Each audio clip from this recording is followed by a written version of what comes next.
अस्सलाम वालेकुम दोस्तों, मैं मोहम्मद रमज़ान बुगियो महबूब न्यूज़ नेटवर्क स्टूडियो से आपसे मुखातिब हूँ।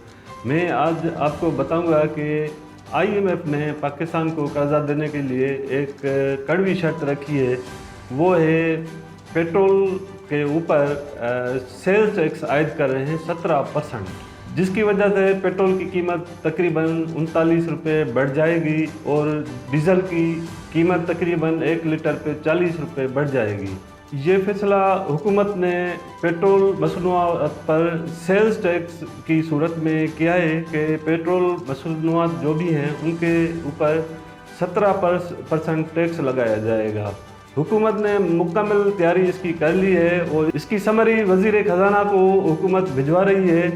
पहले तो ये हुआ है कि हुकूमत ने जो वो आईएमएफ से मुआहदा किया था उसमें ये बताया था कि 22 अक्टूबर 2022 में हम 10.5% 10.5% हम जो है सेल्स टैक्स इंक्रीज़ कर रहे हैं, जिस पे पाकिस्तान हुकूमत ने अमल नहीं किया।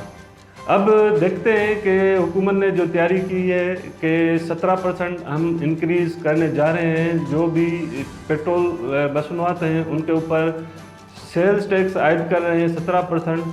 उसका मैंने बताया कि इम्पेक्ट ये आएगा कि पेट्रोल तकरीबन 39 रुपये लीटर पे रेट बढ़ जाएगा और डीजल का रेट जो है वो 40 रुपये पर लीटर पे बढ़ जाएगा। पेट्रोल की जो मौजूदा कीमत है वो अभी इस सूरत-हाल में 216 रुपये, अगर पेट्रोल आईएमएफ के शर्त के मुताबिक बढ़ती है तो 39 रुपये बढ़ जाएगी और नई कीमत फिर पेट्रोल की होगी 255 रुपये 255 रुपीज़, और डीजल की जो अभी मौजूदा कीमत है वो है 229 रुपये में सेल हो रहा है पेट्रोल। और अगर 40 रुपये बढ़ता है आईएमएफ के शर्त के मुताबिक तो डीजल की नई कीमत हो जाएगी 269 रुपये डीजल की नई कीमत हो जाएगी, जो एक ही दफ़ा में बड़ा जंप है कीमत बढ़ाने का और इसके बड़े बुरे असरात हो सकते हैं हमारी मुआशी सूरत-हाल पे। अभी पाकिस्तानी अवाम पहले ही बड़ी मुश्किलात को सामना कर रही है।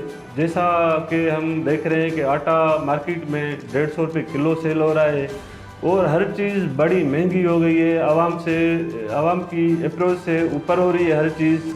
अभी पेट्रोल की मसनूआत जैसे बढ़ेंगी तो डेफिनेटली हर चीज़ का रेट बढ़ जाएगा और इस सूरत-हाल में आवाम क्या फेस करेगी, ये एक क्वेश्चन है हुकूमत के लिए।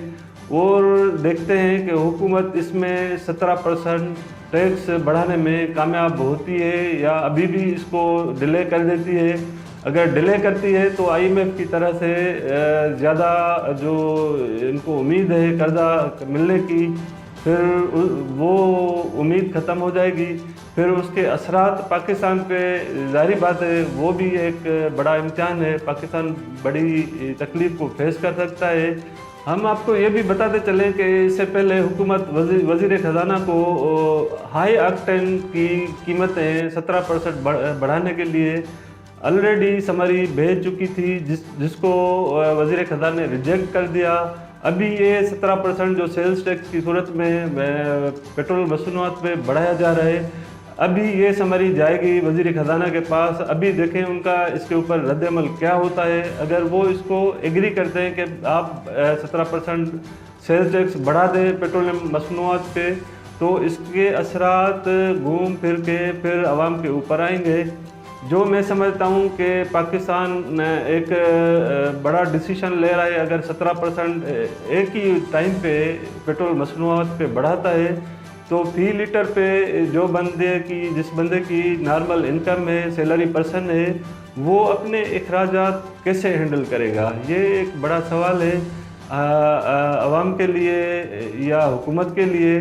तो पेट्रोल के रेट बढ़ने से जो हमारी चीज़ों जो रोज़मर्रा की चीज़ें हैं जो हम इस्तेमाल करते हैं उनकी कीमतें बढ़ेंगी, हमारे अप्रोच से वो ऊपर चली जाएंगी, जिसका मैं समझता हूँ कि पाकिस्तान की आवाम के ऊपर बड़ा एक ख़तरनाक और बुरा असर पड़ेगा, क्योंकि ऑलरेडी आवाम बड़ी महंगाई को एक फेस कर रही है। अभी मुझे जो लग रहा है कि हुकूमत को आईएमएफ की ये शर्त माननी पड़ेगी, क्योंकि अगर हुकूमत आईएमएफ की ये शर्त नहीं मानती तो फिर जो IMF के प्रोग्राम्स हैं कर्ज़ा रिलीज़ करने के, वो ताख़ीर हो सकते हैं।